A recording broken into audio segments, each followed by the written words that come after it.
Why did we invite anyone here? There are really three reasons.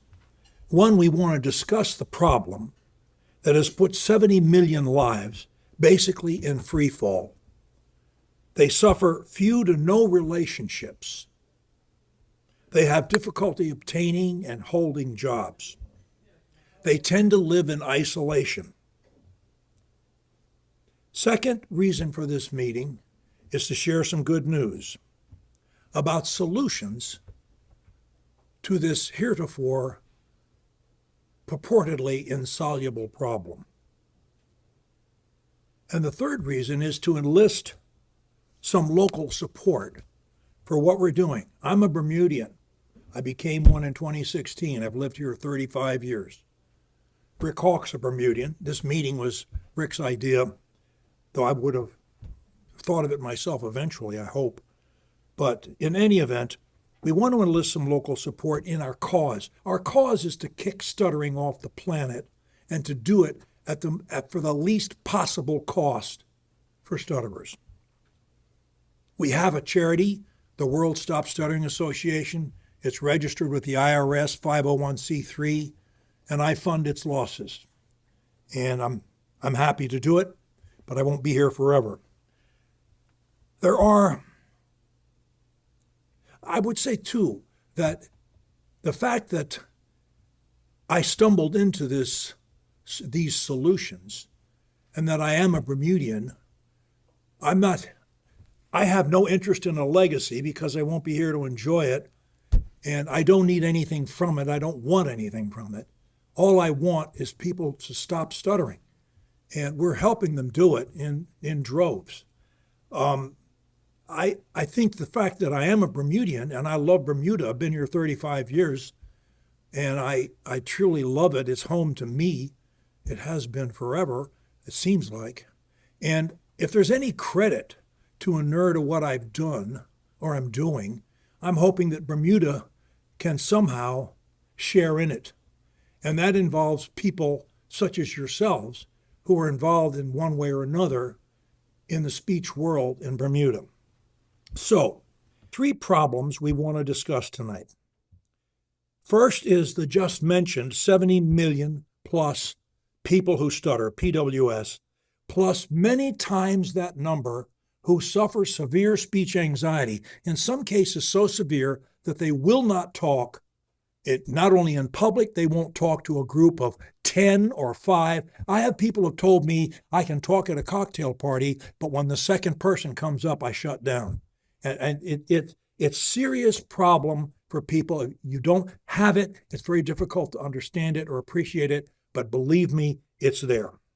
So that's the first problem. The second problem is something that relates to you specifically and what some of you do. It is, though you're not personally responsible for it, it is the fact that there has been an incurability and acceptance doctrine which has existed now for something on the order of 150 years. And it says that stuttering is an incurable disorder that must be accepted. And that simply is not true. And it's held by the medical community, which includes speech professionals, perhaps up front.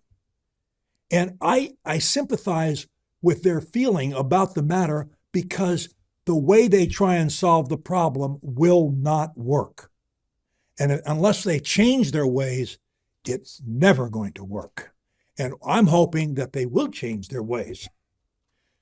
I think it's going to take more, though, than the speech professionals. I think it takes the medical community, and I think it takes other people, too. The third problem, then also, the word cure is rejected flatly as a possibility for any stutterer. Now, we avoid the word cure because it's a hot button, and it makes people mad at us.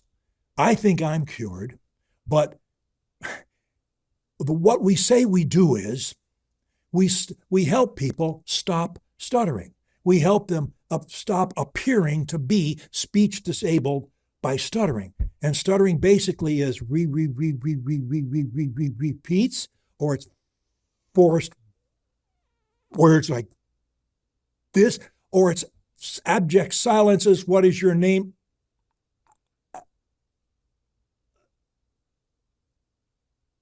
Lee, when it comes to the point of a fluent person would say this person has a stuttering problem, that's what we stop.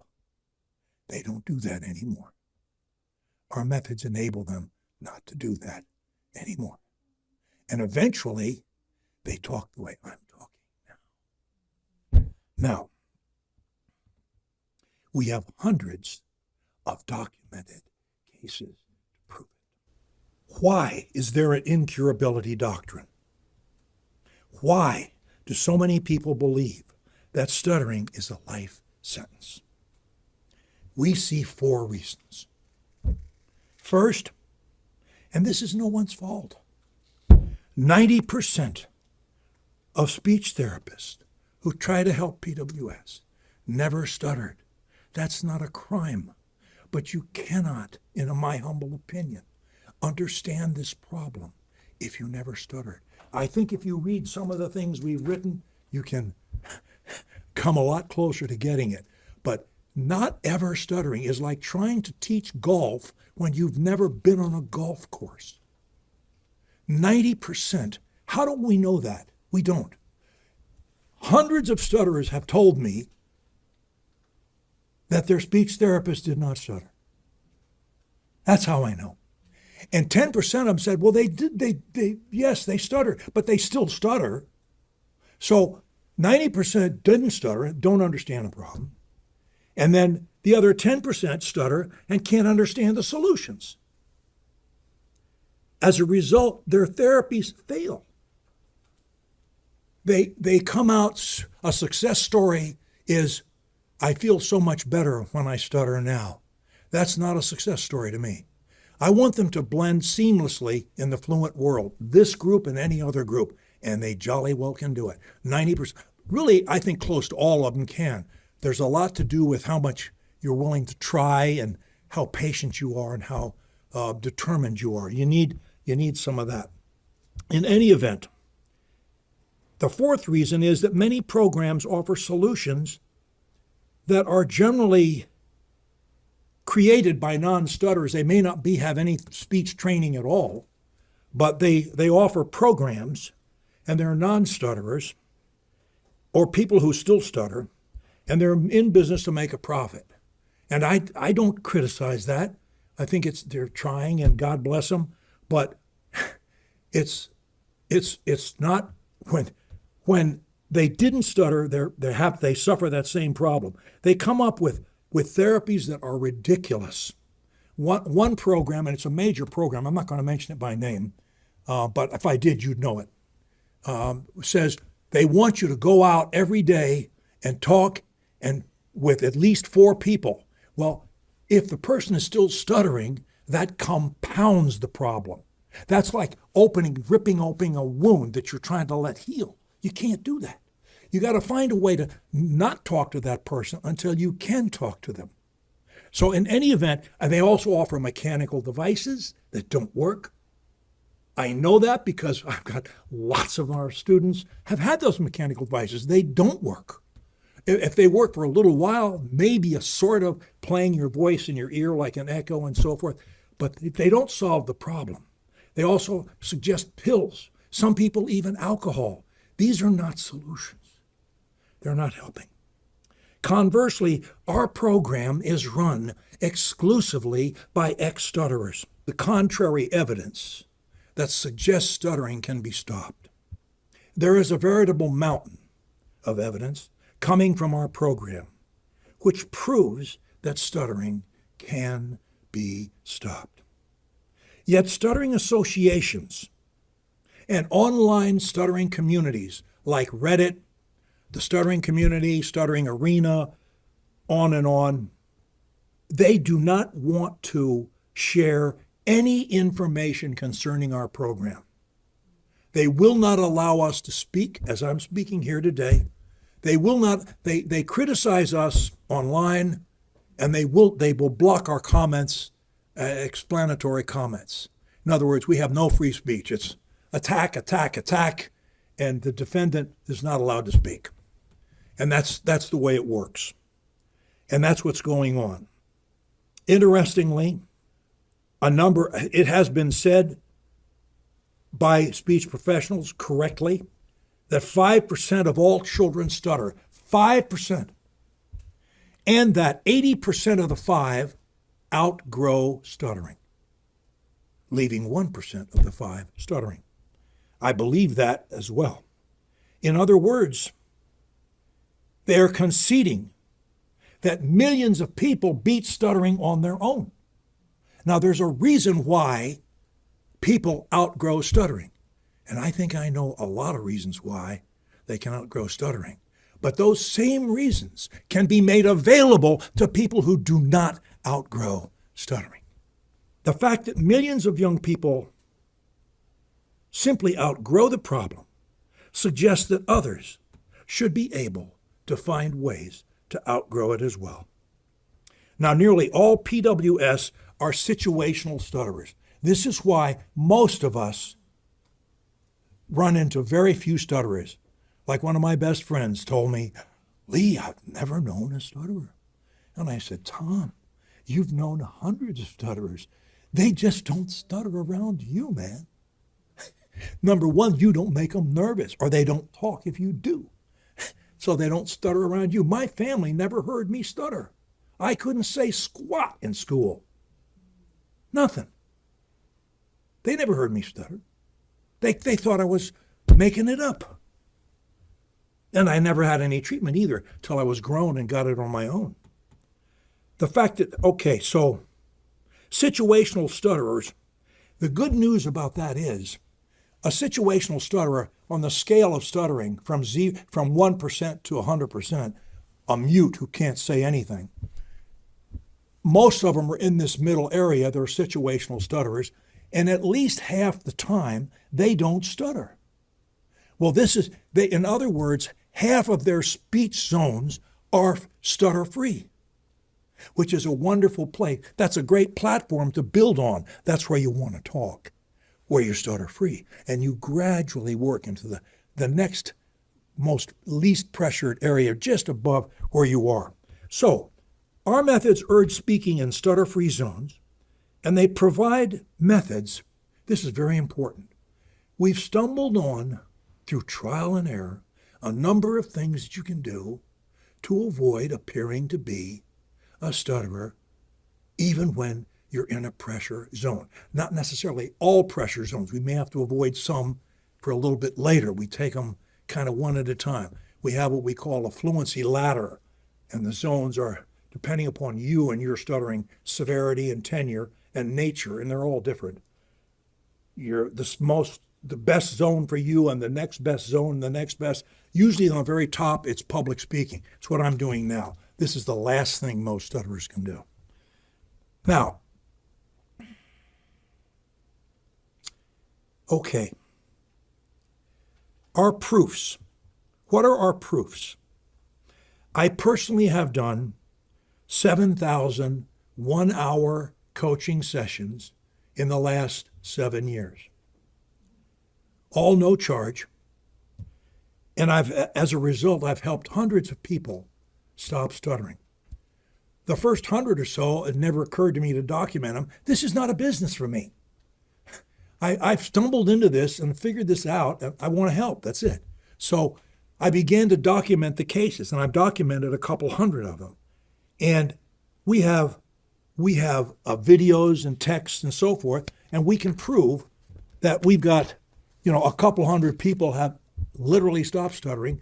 I can't tell you how many of them have written me, "You saved my life," or "Your program," or "Coach Smith," or whomever saved my life. I can't tell you how many I've got of those. I get them almost I would say almost every day, at least every week. Somebody else says, "You saved my life." I want to get stuttering off the planet. It can be off the planet. It needs to be off the planet. And that's what we want to do. So, and you say, well, do your cures, I won't use that word, do your stop stuttering stories last. In the stuttering professional world, as you likely know better than I, 90 days If whatever you do, stop stuttering for 90 or more days, it's considered to be permanent by many. I'd say a third of our cases are 1 to 2 years now. Another third are 3 to 4 years, and another third are 5 to 6 years. What are the basis of your methods? They're neuroplasticity, and holistic methods, basically. We have 3 goals in our program. The first goal is to stop appearing to have a speech disability, to stop appearing to be a stutterer in all situations. That's our first goal. Our second goal is to learn to love to speak in all situations. That's a much harder thing to do than stopping stuttering. It's not really harder, it takes longer to learn to love to speak. I love to speak anywhere. I just think it's so much fun, but I've trained my mind to enjoy it. I enjoy it. It's fun.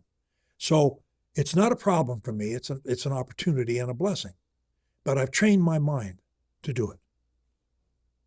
And that's part of what our program does. It helps people train their minds, retrain their minds to view stuttering as a blessing, not as a curse.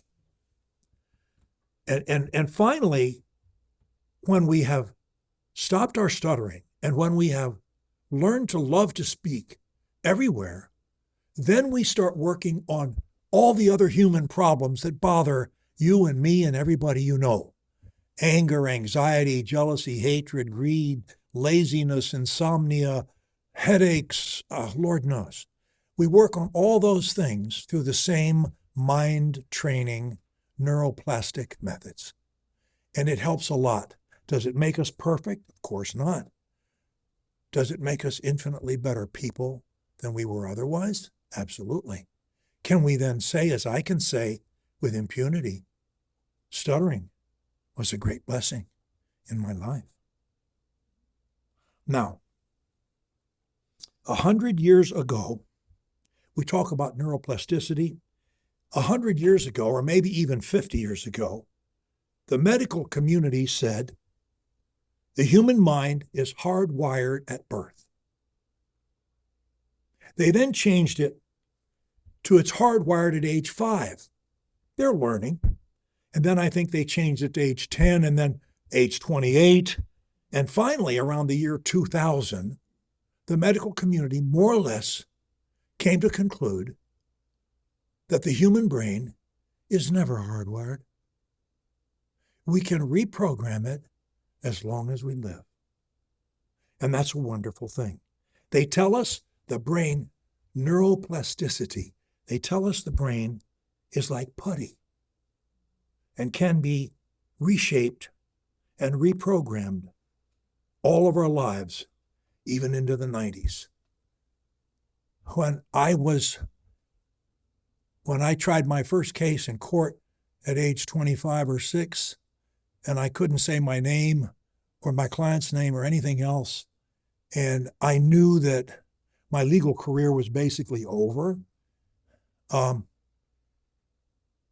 I was raised in a family that didn't believe in medicine. I was never in a doctor's office. There was no alcohol and no medicine in our home. And I chose to go to a psychiatrist on my own and without telling anyone in my family. And I had enough money for 6 sessions. And I went to see Frank S. Caprio. And basically, he said, look, he said, I don't know if there's any way to stop stuttering. But he said, I know that if you work on self-hypnosis, you can help yourself a lot. So he recommended a book to me. I got it, and I studied it. I began giving myself 3 treatments a day, every day, and I did it for years. I could put myself under standing on a bus holding a strap with people jammed up against me. They could put a gun on my ribs and say, give me your wallet. I'd give it to them and keep right on going with my treatment. I could give myself a treatment for 20 minutes to the second. I could wake up at 6 o'clock sharp to the second of 6 o'clock. The human mind is amazing. You can do unbelievable things. Frank S. Caprio wrote a book, Helping Yourself with Psychiatry.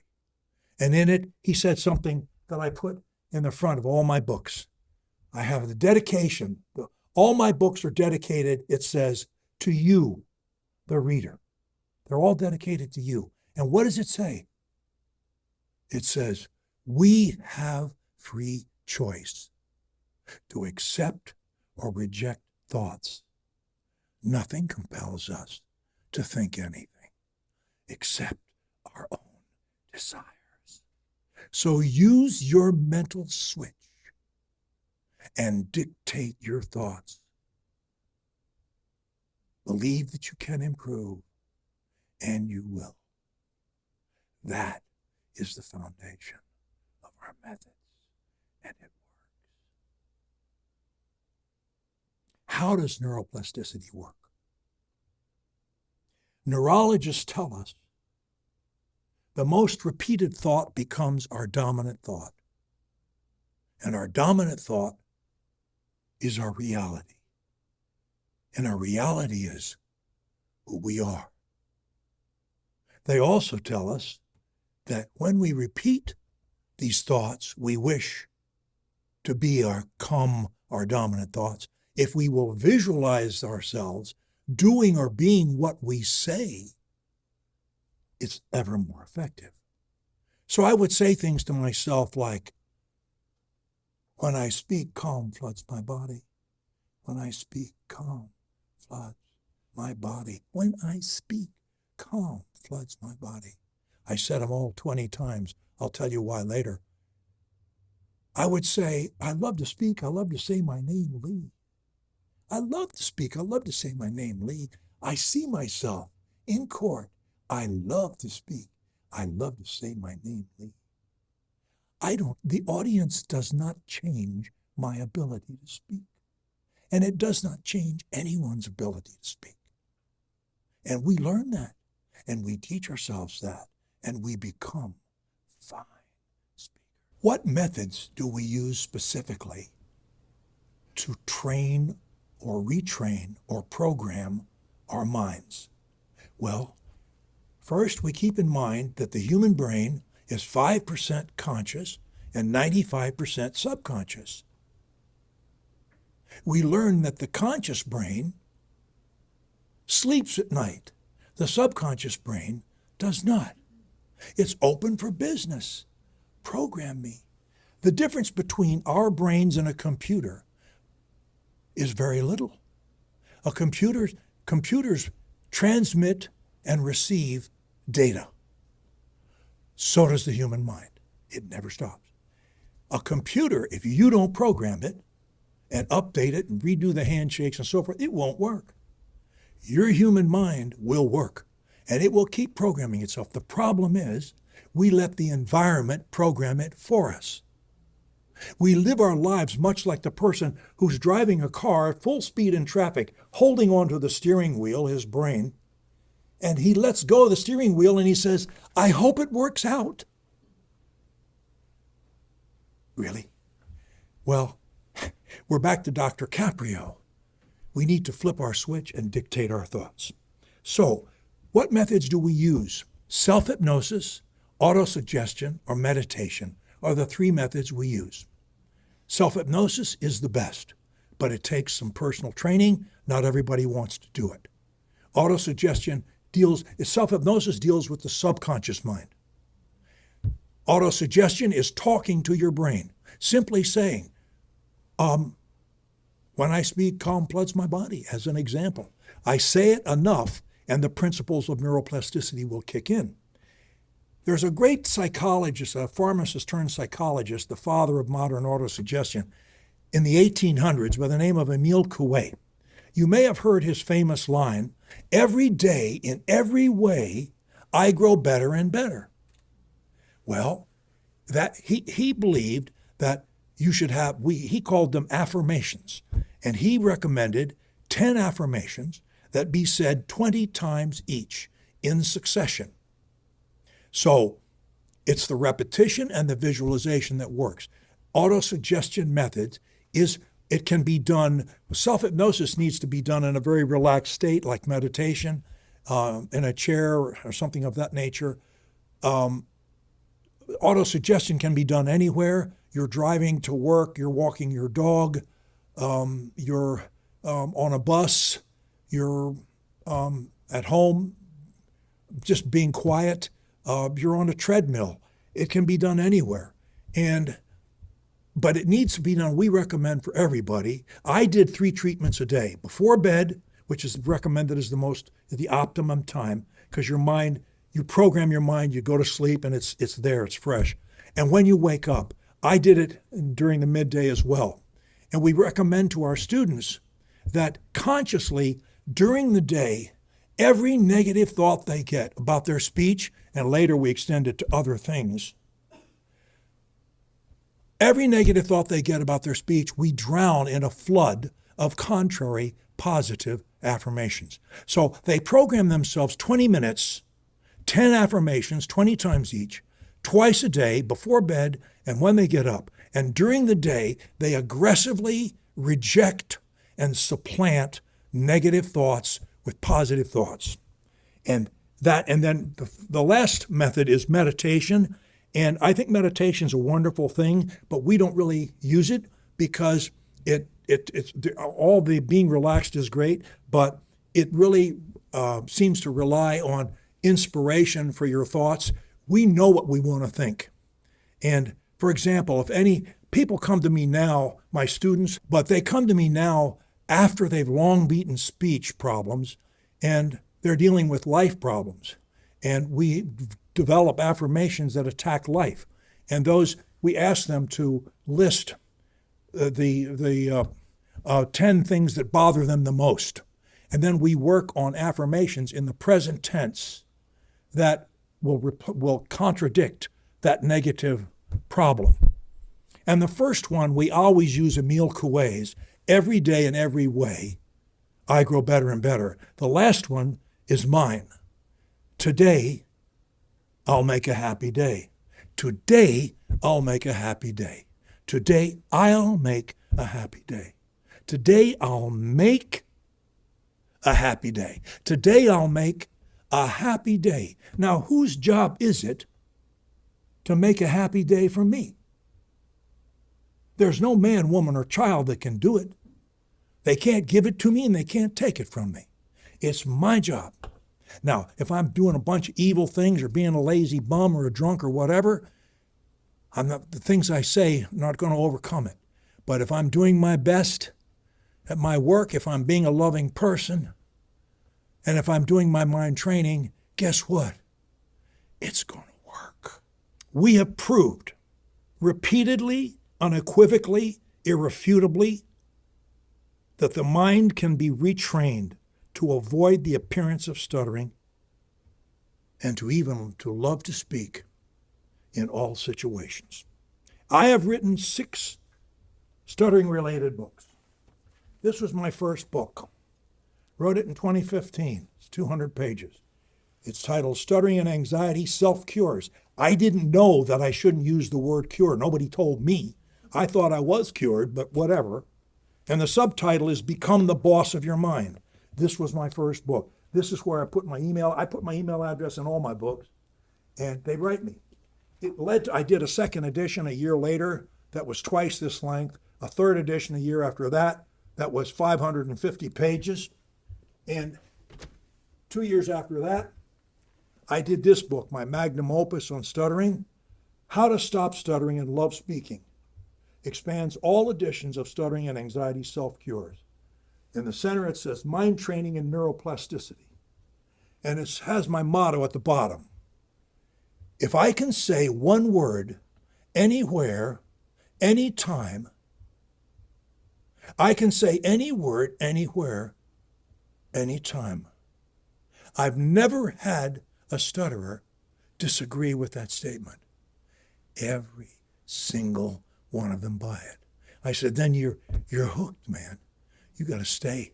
You got to stay and you got to beat it because you do say words. Then I wrote, along the way, I wrote a happiness book, very short. Along the way, I wrote stuttering stories with happy endings, 101 of my favorite stories. Then I wrote words you need to know and facts you're embarrassed not to know. Why? Because a big vocabulary makes it easier for a stutterer to talk. So that's my book. That's not all of them, but it's most of them. At the grave risk of oversimplification, what do these books recommend? Specifically, well, time is very limiting. We have what we call a 1, 2, 3 punch. The first punch is to hear fluency from your lips. How do you do that if you're a stutterer? You're stuttering all the time. How can you do that? Well, you've got stutter-free zones. Most people do. I've never met a stutterer who couldn't talk alone. Well, I have met one. But the rest of them could all talk alone. Most of them can talk to dogs. Most of them can talk to children under the age of 5. And a lot of them can talk to their families, even their parents. Those are stutter-free zones. Strangers, not so much. Authority figures, not so much. Groups, no. Phone, no, not at all. Not at all. Job interviews, can't do them. Don't do them. Don't do those. But the stutter-free zones, they can talk. We say, you can't talk enough in your stutter-free zones because you're hearing fluency and you're building fluency memories and you're driving out bad memories. So to hear fluency, talk in your stutter-free zones. Secondly, we ask you to read aloud 1 hour a day. And we ask you to do it with passion for 2 reasons. You hear fluency from your lips when you do it. Most of them can read aloud. If they have problems stuttering when they read aloud, I ask them to skip problem words or spell them or whisper them or mouth them. So they read aloud and they hear fluency. That's a major thing. And I ask them to do it with passion. Why? Because when we speak with passion, we are possessed of our message. Buy your message and you're done. You don't need anything else. So most people need everything else for a while until they don't need any of this stuff. Now, so hearing fluency, they read aloud. We also ask them to make recordings of their mind training sessions, of their 10 affirmations that they say 20 times each. It takes about 20 minutes for one session. So we ask them to record them in an animated voice. Every day in every way, I grow better and better. And we ask them to do it in a monotone voice. Every day in every way, I grow better and better. Every day in every way, I grow better and better. Why? Because we ask them to play their recordings, their animated recordings, during the day in their idle times, while they're walking the dog, while they're riding a bus, while they're driving a car, etc. We ask them to play the monotone recording as softly as they can barely hear it at night when they sleep. At this point, they're picking up 12 to 14 hours every day of hearing fluency. That's a lot. And the average person would probably speak not more than 4 hours a day. Most of you, if you actually clocked your minutes of actual talking, it's probably not much more than that. So the first thing is to hear the fluency. So we get that up to 12 hours a day. The second thing is, our second punch is the mind training. Before they go to sleep and when they get up and during the day, do not accept negative thoughts. I'm afraid to speak. No, I'm not. I love to speak to this one and that one and so forth. So they fight that. So the mind training comes second. And the third thing is we have certain tools. This is very, very important. If you broke both your legs at your knees, the doctor might tell you, I want you, here is a wheelchair, here's a walker, here are some crutches, and here's a couch. I want you to stay off your legs until they heal. If you don't, they're not going to heal. So I say to the stutterer, you cannot keep stuttering. You've got to stop the stuttering in order to get over it. So during this period, when you're retraining your mind, you need to stop your stuttering. How are you going to do that? Well, we have methods, we have tools and strategies. I don't need them anymore. Most of the people that I've coached now that have beaten it, We call them PWSS, people who stop stuttering. They don't need them now, but they needed them for some time. 3 months, 6 months, a year, whatever. And what are they? We call them crutches, like the crutch you use to stay off broken legs, or we call them a speech plan. Crutches are aimed at individual words.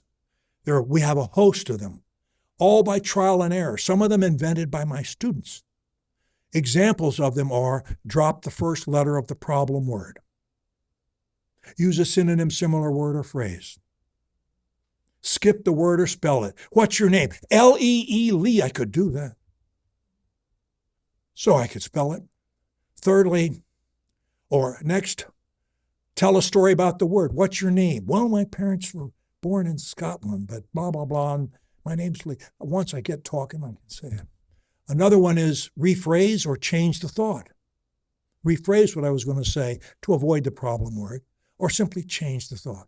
Another one is whisper. Another one, very effective, is insert a word or a sound in front of the problem word. I can't say Lee, but if I go, oh, Lee, I can say it.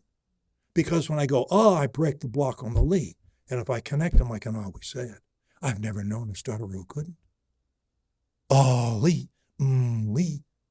So Lee, well, Lee. I can use a word too. And Lee. I can do that with any problem word. And Bermuda, so Bermuda. Rick, Lee, whatever. I can do it with any name I want. So Jen. But I may not be able to say Jen on command. But I can go, so Jen, I can do that all day long. These methods work. And that's why we have hundreds of people saying, you saved my life. These people many of them are suicidal. They live like hermits. They don't have partners. They don't have spouses, many of them. They can't get jobs. If they get them, they can't hold them. I had one woman, an Arab, had 200 job interviews without a job. She's got one now. 1, 2, 3, punch. So that was the tools, crutches and speech plans. We also work on what we view as the causes of stuttering. We believe that the causes of stuttering are mainly perfectionism. I know I'm a perfectionist, and it's not a bad thing. You just can't let it rule your life. You got to drop it a little bit short of perfection, because nothing's perfect. I'm certainly not. Nothing I do is. But what is perfect is my effort. I give 100%. That's what I give. So perfectionism's got to be reined in. And secondly, the biggest one of all is stutterers are obsessed with the opinions of others. And unfortunately, we cannot control other people's opinions. There's only one opinion we can control, and that's our opinion of ourselves. That's the one we need to control. That's the driving. When we can say, I know most people, I'm a lot older than anybody here, most people have inferiority complexes. God knows I've had my share. And I lived in Aspen for a number of years, and I knew a lot of rich and famous and beautiful people. And I can promise you, they had just as many problems as anybody in this room, all sizes and shapes. And they had inferiority complexes too. You name it. They're just people like you and me. We're all basically the same anyway. It's what we do with what we got that counts. So perfectionism is the other people's opinions, forget it. And I said, look, I say to my students, you want to have a good opinion of yourself? In my opinion, you got to do 3 things. Number 1, you got to do the best you can do at everything you do. Whether you're a brain surgeon or a street sweeper, or you're playing pinochle or golf, or you're being a chef, or you're cooking at home, or you're raising a kid, or you're walking your dog, whatever it is you're doing, do your best. If you don't want to do your best, do something else. But do your best. Do your best. Do your best. Then you can hold your head up. Say, I gave it my best shot. I have no regret because I gave it my best shot. What's the second thing? It's harder, in my opinion. You got to be as loving as you can be to everybody. I don't care who they are. You got to be loving to the creatures that are domestic too. And when you are, you know what? You like yourself better. One of my affirmations is, when I'm loving, I'm happy. When I'm loving, I'm happy. You know what? When I'm loving, I am happy. And you know what else? When I'm not loving, I'm not happy. Does that surprise anybody here? Well, so love is number 2 to me. And you know what the third one is? Do your best, be loving. What's the third one? Mind training. If you don't train your mind, the environment's going to train it for you. And there's a lot of bad stuff in the environment. There's a lot of good stuff too. There's a lot of bad stuff. You don't want the environment to train your mind. You want to train your own mind, and that's a program, and that's mind training.